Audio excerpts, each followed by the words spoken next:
Another important improvement is the introduction of Let's Encrypt certificates.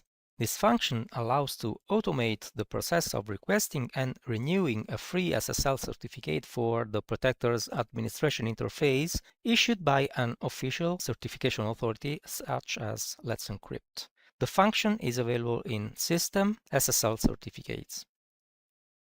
Here, the current certificate type is selected.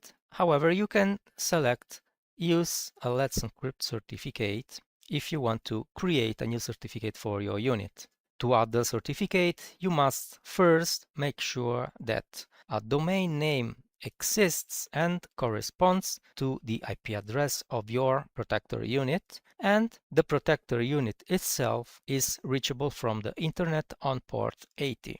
After that, click on Check Domain, and the system will check if the above conditions are met. If a Let's Encrypt certificate has never been issued for your Protector unit, you will see here a new button that allows you to create a Let's Encrypt certificate. Click on this button and the Protector will automatically install a new Let's Encrypt certificate on your Protector unit. When this process completes and the page reloads, the page will inform you that the certificate has been installed and an automatic renewal process is in place. Even when a Let's Encrypt certificate has been issued, you can still upload your certificates issued by another certification authority. If you install another certificate, the Protector will still realize that a Let's Encrypt certificate has been issued and will offer the option to install it.